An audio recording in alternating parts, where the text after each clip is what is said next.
Uh, my grandparents were wearing lovely apparel. I'll show the picture if I can later. Bridal dress, tuxedo. My grandmother had her arm loosely on top of her new husband's shoulder.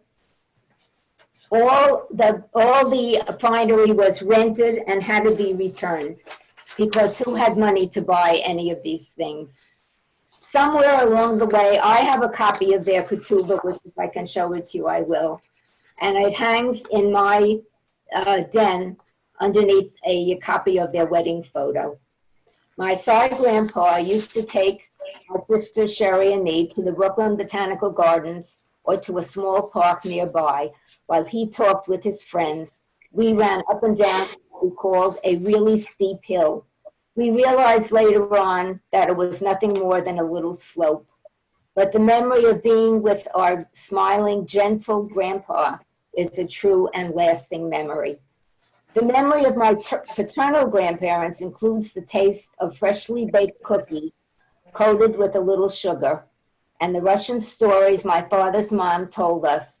There was a man named Prokope Propachtik, who was a soldier, I think, and had adventures. As you may know, Brenda Kapelowitz and I have children married to each other and grandchildren in Israel. Some years ago, I went to, when my granddaughter, who was now 21 or 22, was 4 years old in Hagan, and the Gan was making a Hanukkah celebration. They made these sugar cookies exactly like my grandmother made. And I ate the sugar cookies and I cried. My paternal grandfather returned to the Soviet Union to see his sisters sometime in the 1970s. My grandmother thought that he was crazy and she refused to go with him. My husband Bob and I visited him when he returned to New York. How did you find things in Russia? I asked my grandfather. He told us that he, an 80-year-old man, was followed by the KGB everywhere. But he saw his sisters, and when his plane landed back at JFK, the first thing he did was get down on his 80-year-old knees and kiss the ground of America. That was the 40s and 50s were a wonderful time to be a grandparent and a grandchild. We lived closer to each other than many of us do now. We were just getting TV and there was no internet. Though this is certainly progress for those of us whose children and grandchildren live outside of the New York area, especially like Brenda and Nady and me, who have children and grandchildren in Israel.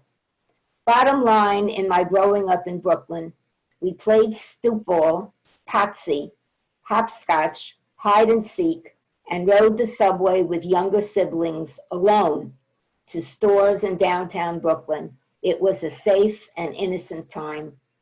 We moved to Great Neck in 1955, but the memories of time spent with grandparents are lasting and sweet, and my memories of Brooklyn are indelible.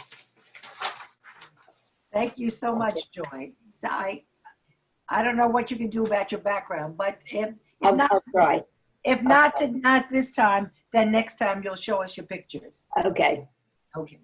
Yeah, I'd like to call on Eric. If Carol, do you see Eric? We're moving on from our grandparents to Natalie, and Natalie's here. Natalie, wave. My wave. Hi. Okay. We're moving on from our ancestors to our progeny.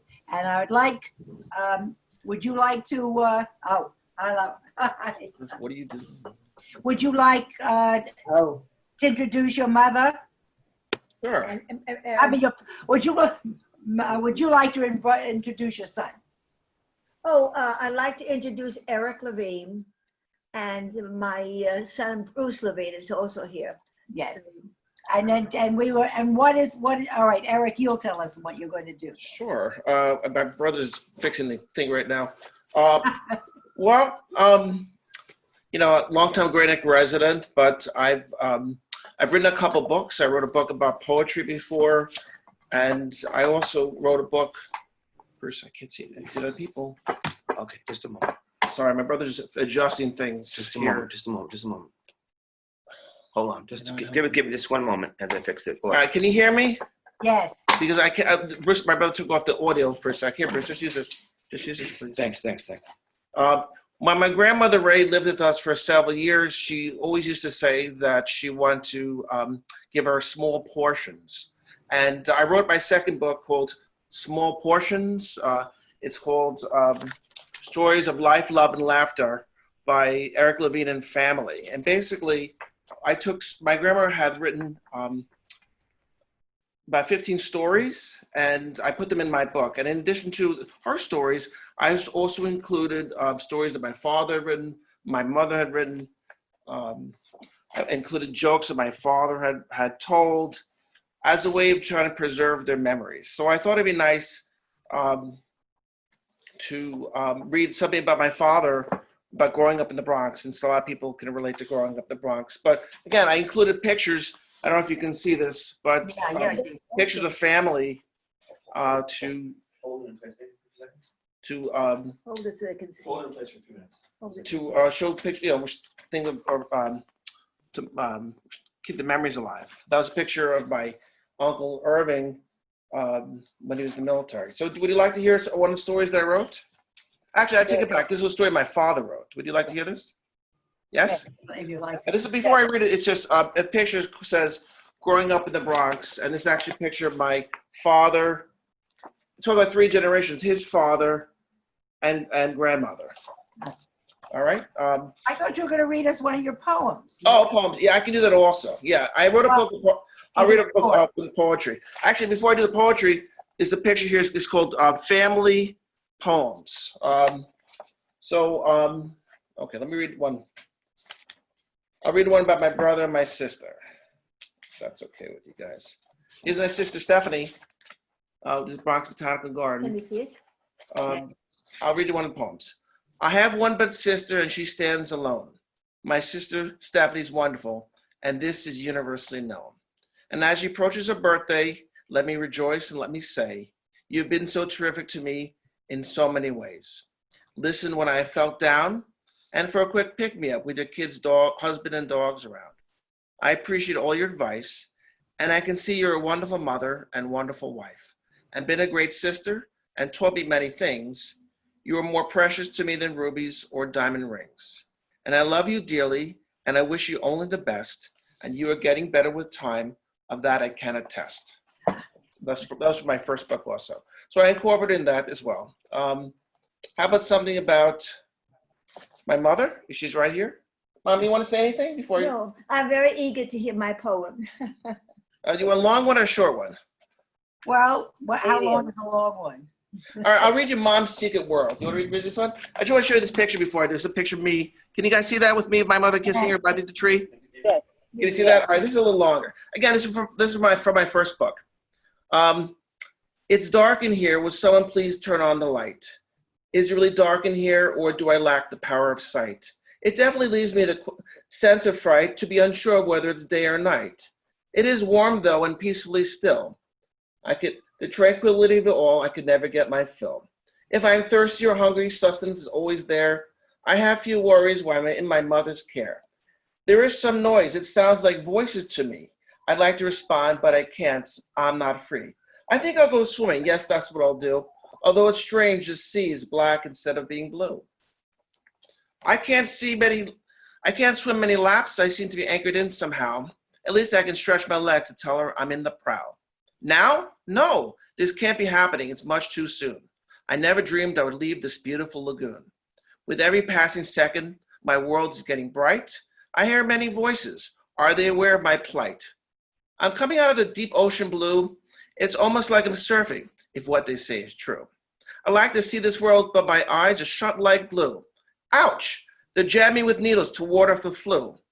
Get your hands off my butt. I think you've had your fill. Now that you're done, could you please leave? Because I'm feeling ill. Hold me, mama, and squeeze my body tight. And promise me you'll never let me out of your sight. All I need now is one small kiss. Give me a kiss. Mwah. Just give me a kiss. Mother, oh mother, your infant son is in bliss. Thank you. That's for my first book. By the way, my book is in the Great Neck Library, if anybody's interested. We'll look forward to it. And I have a copy of your poems. Oh, okay, cool, nice. And so it's in the Temple Israel Library as well. Oh, good, there you go. But yeah, so yeah, it took a while, but now I felt like I took some of the images and things the family wrote and put them in a book form to preserve memory. And that's really important to do because memories stay in books, but if we can display them or share them with people, that's a good thing. Your father's writing. My father, I included the eulogy for my father's writings, my mother's writings, everybody's. That I promise we will look at it with a new light, especially to see such a wonderful tribute to your family. Thank you. Thank you so much. Thank you. And just a segue into that, I'd like to bring my daughter. Paula. Yes. So everybody, yes. So it's interesting. This is a very intertwined group. Eric knows Paula, and Joy and Brenda know. So this is a community that sticks together. So here's my favorite oldest daughter, Paula Lupkin, PhD, genius. Yes. Very nice, Mom. Thanks. So yes, I'm Paula Lupkin, and I'm Rona's daughter, and grew up in Great Neck, but I am speaking to you today from Fort Worth, Texas, where I live, and where I work as a professor at the University of North Texas in the Department of Art History. And my area of specialty is modern architecture and modern cities, but I'm very much a historian. I'm interested in how things change over time. That's my basic passion, understanding how things change over time. I thought I'd share with you. Can the host allow me to share my screen? Because I have something to show you. I don't know. Second. Can you share a Give me screen? 1 second. Give me one Okay. second. Let me find you.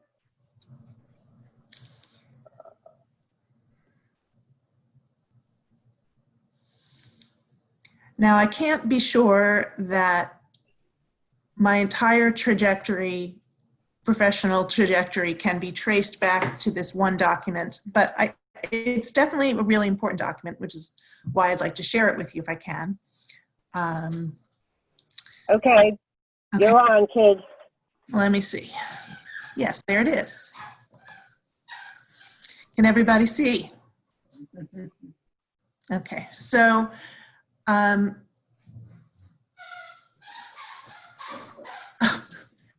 my dog has decided he wants to be present for this portion. So I'm sorry if he's squeaking his toy. I would say we moved to Great Neck from Brooklyn in, what is it? Was it 1977? Something around that time. And pretty soon thereafter, when I was a student in the Temple Israel Hebrew School, I was given an assignment, which ended up being a rather, I took very seriously, and so did the rest of my family, which was to create a family tree. And I went around with my parents' help, going to each member of the family, to the oldest members of the family on each side, to get the information about all of the names and place locations of the birth of all of my family members as far back as could be remembered. And this that you're seeing on the screen was the result, which my grandfather, David Lupkin, my father's father, who had a beautiful hand and loved to do calligraphy, created as a, perhaps I would venture to say, possibly the best project of the class in terms of its presentation at the time. And it was framed, and you can see there's a little bit of a reflection there in the glass, and it had to be amended at the bottom. A new, the bottom level had to be added.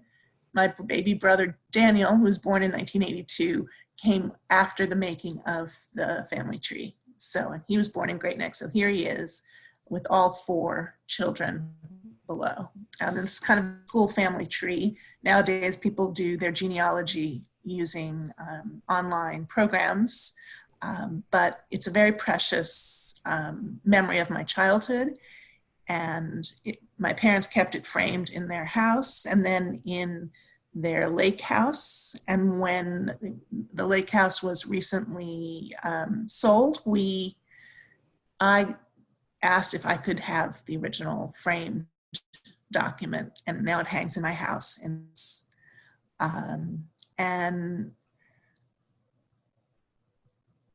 as I said, I can't say for sure that it was the beginning of my life as a historian, but it certainly gave me, at the age of maybe 10 or 11 years old, something like that, the first conception of myself as part of something much bigger than just my immediate, sorry about that, as something that extended beyond, the people that I really knew as my relatives, which were really my grandparents, my aunt, my uncle, and some somewhat more distant great aunts and great uncles. But to understand that I was part of this huge group, and to also have a sense of the geography of where everyone came from was fascinating to me. I also loved looking at all of their names and was very curious about things like how our name changed from Lupkin, from Lupka to Lupkin, and all the names, the given names of people. And since then I've learned that some of these given names were American, not just the last names, but the first names were Americanized. Mom, didn't you say that your grandmother Pauline had a different? Her name wasn't really Pauline. Well, it may have been, yeah. Well, because they were all using Yiddish names, so she wasn't in the old country. But I think for all the time she was in this country, she would, or she might have chosen Pauline. You can look at these names that, certainly Solomon and Sydney and Irving were not the names that they would have had if they stayed in Europe. These were proud Americans. That's what it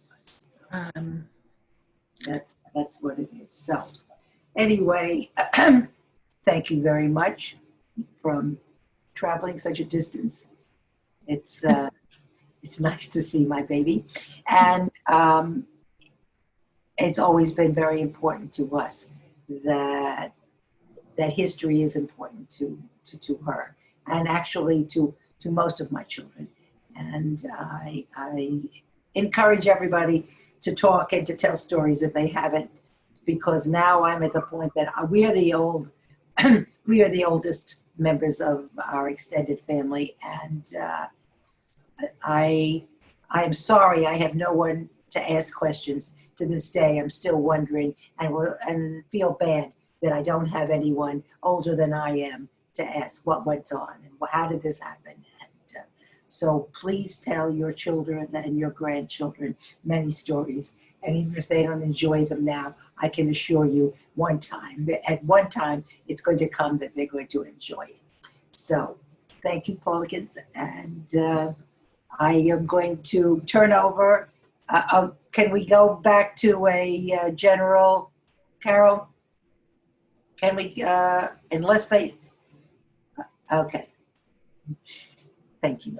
Can we talk to the Pulvers and the Feldmans for also semi-contemporaries of Paula and of Eric, and they are. I really had also wanted including my granddaughter, the composer, but she didn't. She was being shy. So maybe one day I'll put it on our video online to show you the her music that she composed. So Who am I going to now? So I don't know. Should she go to Lauren or should go to Michelle? How are you working that, Lauren? We can talk together. I mean, it's if you want to do a central view, if you do speaker view, whoever's speaking will pop in. So I have it on the Brady Bunch view, so I could see everybody's face. That's how Okay, yeah, got it, I said yeah. it differently. Okay, that's what I got it at. So I mean, I can see you guys, and this way, I guess you can see me. And we're not next to each other in my view, but I don't know where Michelle is on your view. I'm right above. She's right. No, she's next to you too. She's next to me, so now, and for me, Depends away. on the Brady Bunch. It all depends what the Brady Bunch wants to do.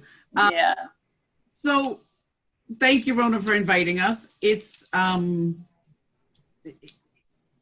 connections to Temple Israel go way back when, and while we've both taken different paths in terms of our Judaism, and Michelle lives in Connecticut and I still live in Great Neck, but my kids are in Philly. Temple Israel definitely had a very big base for us. It was, for me, it was the first Hebrew school that I went to that was conservative, because all the years before, Shell and I, Jeffrey didn't go to Hebrew school because we went to Solomon Schechter, but we went to Great Neck Synagogue first. And then it was after Hebrew school that I decided to go on to Hebrew high school. And that's when we became members of Temple Israel, and all of my connections there started.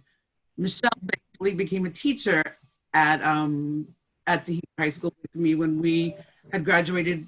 Did we graduate college already, Michelle? Yeah. Yep. We were out of college. Chuck Diamond was there as the director.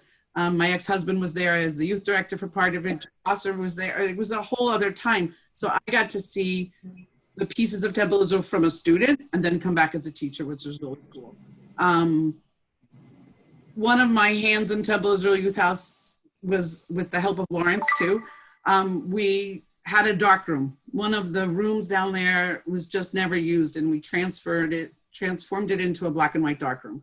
And it gave us the opportunity to be our own record keepers of events at the youth house. So we could take the pictures on our cameras, develop the black and white film, print it, and go on from there. I was teaching, I've been teaching forever. My first teaching was probably at Temple Israel when I was in 8th or 9th grade. I taught with the GON, with the Sunday school class. I think Julie Abrams was in my class. It was a long time ago. And so that started. And then when I was in 11th and 12th grade, I was teaching at Saddle Rock Elementary School. I was teaching photography. And at that point, somewhere around there is when we opened up the darkroom in the youth house, because it was a nice connection. The photography came to me through my dad, because that was one of his passions. And Shell and I, Shell can smile at this. We used to sit in our old house in Belrose in the cedar closet in the dark while my father would be rolling film and telling us to shake how many times to develop it. And here's one of the pictures we did. He probably, I don't know if you could see it. You just took off Grandma. You got to go down. Oh, okay. Here's Grandma. Can you see? No, her elbow, honey. Sorry, Grandma. There's her head. Yeah, good. So there's my grandma and me, and my dad definitely took this picture and developed it in our dark room in the cedar closet. And I'm sure that me and Lauren were in there helping him out. Yeah. But so go ahead, La. No, you go ahead. No, you have more to say. Well, but why don't you jump in, because we're going to get to the point of teaching when we were teaching at the synagogue. So you continue talking. It's fine. Go ahead. Whatever. Yeah. So photography for me has taken me through teaching, through years of stuff I did. I've done many bar mitzvahs and bat mitzvahs and photo favors and all kinds of things. But most of what I do now is the family pictures and things that are, to me, nature is really where it's at. So I'm taking a lot of nature photographs. We have tomatoes growing and it's all fun. But I'm also the family historian. So as we prepare perhaps to move, and when my grandparents moved, and when my mom moved here, all of the generations of pictures are in my house. They're all sort of in my control, which is a little overwhelming. But at the same time, I might have 15 copies of the same picture, but then I have one of that awesome picture that nobody has, so we can share them together.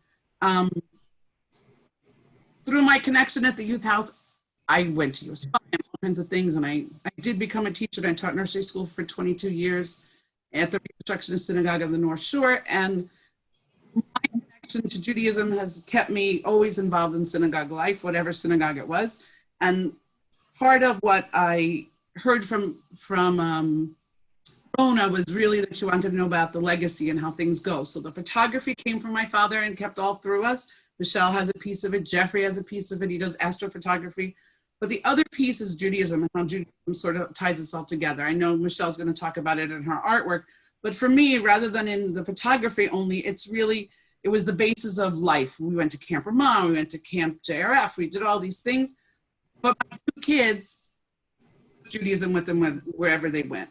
Right now, my youngest, Nora, is enrolled to become, she's enrolled in rabbinical school. She's going to start her first year at the Reconstructionist Rabbinical School College, RRC in Philadelphia.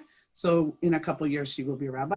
And my older daughter, Sarah, who's now a school counselor, actually teaches Hebrew school, oddly enough, Hebrew high school. And she works at David Ackerman Synagogue in Philadelphia. So there was a connection right away. She walked in and David's like, I know you from somewhere. Like, what was the connections and all this? And Renee Masuda, who was one of our students at the Hebrew high school, her son is Sarah's student. So the connections go from little to big and all around in a big circle.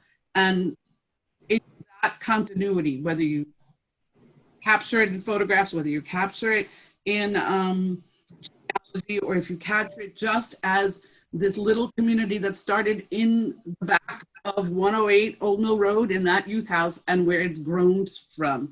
I mean, I'm still in contact with people. We have a group that we see Chuck, and we see all kinds of different things going on. And I thank for Facebook and for Instagram so I can see people's growing up and all of that. So for me, even though the photography I might share is really of my flowers and my tomatoes, because that's what's exciting right now, because there's not much else going on.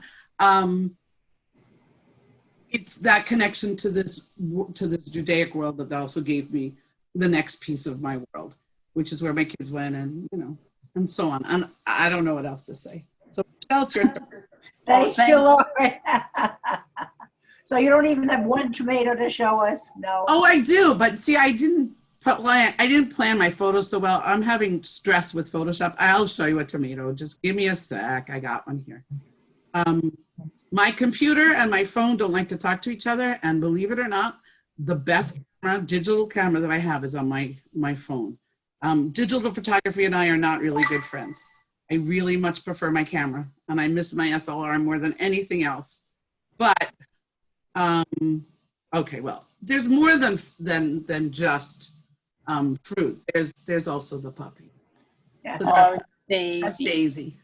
She's a good girl. But here's the vegetables. This is the first time that we had a garden in all these years that I'm actually home to see each part of it, because normally we plant and then I go away for the summer. I work with Jeff in Turks and Caicos and I'm never around and I don't get to see any of it. But this summer is very different than that. And this is one of my favorite pictures. I don't know if you can see it. Yeah. Wow. It's an eggplant. So one day soon it will be an eggplant, but it's purple. It's beautiful. Thank you. Purple is part of the issue. And then here, there's a tomato. Oops, where is it? There it is. It's growing. It's getting there, slowly but surely. And I love the angle. That's delightful. Yeah. Well, yeah, that's the photography part of it, Underneath it, upside down it, all of that stuff. But if anybody needs any tomatoes, you're more than welcome to come by 27 Ascot Ridge, because very soon we'll have so many we won't know what to do with them. So we're ready to share. We already have basil coming out of the everywhere, and it's just exploding. So you need some stuff, just drop by. Thank you. And where's your sister? I'm here. Hi, All right, everyone. Shelby. Hi. We're Well, looking so for Michelle. Oh, there she is. here I Okay. am. Can you hear me? Yes. Yep. Yep. Okay. So when Lauren told me that you wanted me to speak, Rona, I thought that it was supposed to be about I'm not exactly even sure what Lauren told me, but anyway, I'll just tell you what because what I was going to speak about kind of doesn't really jive with what everyone else was talking about. So I hope it's okay. But is that Nope, okay? it's good. So Just we want to see, we want to hear about your artistic. Okay. All Awesome. right. So I made a little slideshow. So maybe the best thing to do is for me to share my screen, and then I could talk to you about my artwork and like where it all came from. And how does that sound? Does that sound good? yes. So if you can let me share my screen, then I will. Let's see. Hang on one sec. Carol's getting to it. Okay, there we go. Okay, and then it's on Google Drive. Okay, Oh, there you are. Okay, here yeah. I am. And now I'm just gonna connect and I have never really done this before, so just give me 1 second. Okay. Alrighty. Give us okay, so you see my logo? Yeah? Yes. Yes. Okay, great. So basically, the way I got what I've been doing for the past 32 years is I own a greeting card company that publishes art that pertains to Jewish life. And the reason why I started doing this was when I was a junior in college. I went to Parsons School of Design and I studied illustration. And it was getting to be, actually, I think it was my senior year. I remember it was getting to be time for me to graduate. And my dad sat me down. He's like, okay, so now you have this degree. What do you plan to do with it? And I said, I really want to be an illustrator. And my dad said to me, I've been thinking about it. And one thing that this world really is lacking are Judaic greeting cards that have any meaning. So maybe what you should do is start a company that makes artwork that's more than just pictures of challah and Kiddush cups. So I thought that was a great idea. And so for the past 32 years, that's what I've been doing. I publish artwork that mostly for the Jewish New Year, but for sympathy and weddings and all kinds of stuff that are images that pertain to Jewish life, but not in the way that most people like. It's more of, my cards are more spiritual than they certainly are religious, and they appeal to a wide denomination of Jewish people. So this was one of my very first cards for Rosh Hashanah. I made it in 1998. 1988. And it's a picture of a Hasidic man praying at the Kotel, and in the background are the words to Avinu Malkeinu. And this turned out to be one of my best-selling images. Over the years, I've sold almost 2.5 million cards, and this card has really, like, not so much anymore, but for probably 20 years, it was one of my best sellers. And then what I realized was that a lot of the images that were available, the colors were very muted and sad. So I decided to do what I love best, which is use a lot of color. And once I started painting and using a lot of color, my sales really went through the roof, because none of my competition ever thought to use color in the way that I did. So this painting, City of Peace, I made it over 20 years ago, and it's still one of my best known images. I get so many people, so many organizations are constantly licensing this image from me to use for all kinds of things, like greeting cards and calendars and all kinds of stuff. And then here's another image. So I used to do a lot of painting with silk, but unfortunately they took the good stuff out of the resist, and now it doesn't work as well anymore. So I don't really paint like this anymore, but this was a very popular image of mine. This one also is really popular. Anyway, so another thing I love is art history.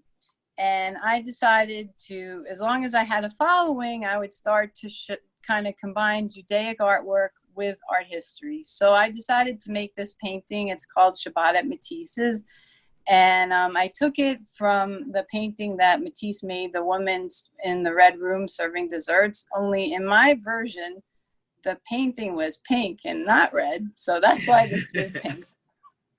And this also turned out to be a really popular image of mine. And then the next. Wait, Sal, go back to that one for 1 sec. Okay, yeah. Sorry, but because Yeah.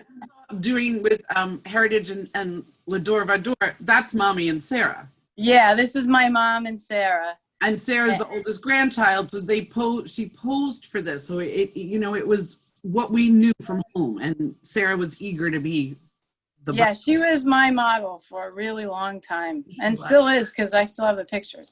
Right. So then unfortunately September 11th came, and I really wanted to make an image that that like made a statement about the state of the world. So I painted this painting. It's called A Prayer for Hope in Monet's Garden. And also this painting over time probably was one of my most requested images. Like I used to print 10,000, I don't remember. I would print 10,000 cards of per image of each season. And in this particular year, I had to print this card 3 times. So 30,000 people ordered this card in 2001, and that was that was one. 2002, because it happened in 2001. Yeah, so that was one of my best-selling images, and I made it in response to September 11th. And then we fast forward many years, because I've been doing this for 32 years, and I have over 500 images. So I don't really think anybody wants to see all of them, but this is just another. Like I told you, I love art history, so collage has always been something that really inspired me. And over time, I know that my customers really were less interested in, like, especially for Rosh Hashanah, they want images that are more general, not so much about people blowing shofars and things like that, but just just responses to Jewish life in a more, I hate to say everyday, but more relaxed version, I guess. And so then I made this. I call this Peace Torah. I think I might be going through a hippie phase. I'm not sure.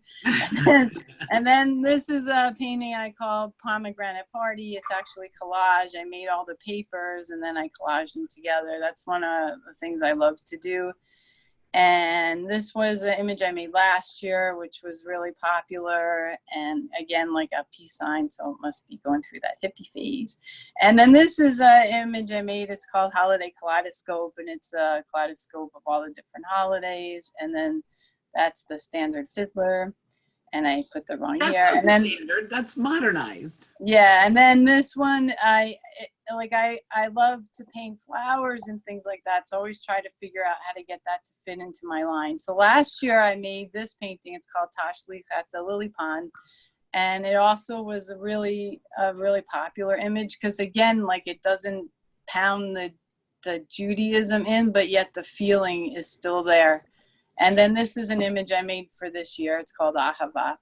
And that is the end of my slideshow. So if anyone has any questions, that's, let's see. So anyway, so that's my artwork. I really try to, I'm always inspired by art history and color and just anything that is around. I try to really stay current, and definitely my dad and my mom's influence on me to, like, being Jewish has just been ingrained in us, and seeing my grandma, and also like being I guess starting a greeting card company was in the cards, because there's a picture of me and my grandma Shirley. I think it's Mother's Day, and I was trying to steal her card. And like Lauren, my daughter Emily, she also, from the Lador Vador point of view, she loves to bake challah. She got that from my mom, and she was the president of Challah for Hunger when she was in college, and she's always trying to do, like, she bakes challah, she goes on challah bakes, and with her friends, they are always doing social action and participating in Tikkun Olam to help make the world a better place. So that's the end of my presentation. I have one thing to add to Michelle. If you're ever in the area of the Reconstructionist Synagogue at 101 Plandome Road when this crisis is over, Michelle was commissioned by the synagogue to create a circular calendar. It's part of, we have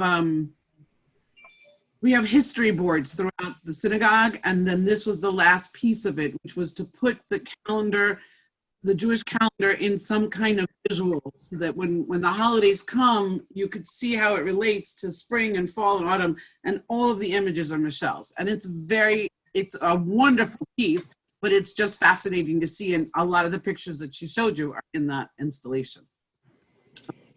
Right? Yep. Okay. I'm here. Yep. Bye. Yeah.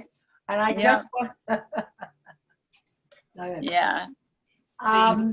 Did anybody want to comment or anything? I just also wanted to mention that I had invited Rayanne's progeny to come, but I was hoping we could wait long enough till they got home. But so I will, if they're here next weekend, we're still doing this. Maybe they can work it better into their schedule. So I want to thank everyone who, I just wanted to share that that we have ancestors and we have a heritage moving forward. And of course, I don't have it. I never have it. I was just reading through one of the, I seem to be on now. It was, well, I'll mention it next week. It was just one line, and why I don't have it in front of me, I don't know. But I thought it very succinctly showed the fact that the past is always in the present in one way or another. So we will hopefully meet next week. Did anyone bring a picture with them? I don't want to leave it out if you happen to be have done it, but if you would, I didn't give you much time to look through your things, but I did want to show you my family, and hope, because I love to see the four of us together. And I would, if anybody has, especially 4 generations that they can show together, but 3 would do it. Just like to share your pictures. I've always found it fascinating to see families, and so you can see how Paula did grow up. So there she is. Michelle's holding a picture from her wedding with. Oh, well, she's not in front of me, so that's the problem. I don't. Could we go? Michelle has herself, my mom next to her, my grandma Shirley, me, and the little baby is Sarah, who turned for that the baby. Okay, wait a minute. Sarah, and she will turn 30 in August. So could we just have it? Wait a minute, I'm looking for her. Who am I looking for? Michelle Fellman. She used to be next to. Yeah, but everybody, once one person moves. Yeah. Oh, here we go, I found her. Yeah. See, there's my mom. Oops. Oh, wait. Okay, a little bit back, Shelby. There you go. Yeah. Beautiful. Okay, that's it. That's Yeah. terrific. Okay. Yeah. So that's. There's my you mom. notice they always seem to be women. Yeah. Yes, Funny. it's Yeah. true. I think it's yes. I think most families have a family historian, and Usually it's the think- women. I think they're usually women. Maybe not. So somebody has a story of some other family historian or any stories. Next week we are going to have Nellie's grandson will come in with a very unusual talent. And so I'm hoping that we'll have time. If everybody could bring a story, could bring an object, it would be wonderful. Anybody have things? I don't have in my family anything brought over from the old country. I have things that have been in, I mean, I'm old enough now that things that my great aunts and grandmother had are old enough to be considered heirlooms. But I would just love to see if anybody had anything that had been brought over by their family, you know. I'm sure that I do. Is Paula still here, or have I lost her? I'm just going to. Somebody in my family, I think it is Paula, has the ostrich fan that that my mother-in-law's mother used at her wedding. So that's the kind of thing. But this was in this country, so I'm just saying we've been very happy to have any stories. So please enjoy the week, and I will try to put together another group of fascination, you know. But anyway, please please participate. That's all I'm saying, and have it very good. And thank you to all those who did. Thank Bye you, bye. Paula. Bye-bye. Thank you. Everybody, thank Thank you. you, everybody. Rona. Thank you. Thank you, Rona. What? Thanks, Rona. Bye. Bye bye. Bye. Bye-bye.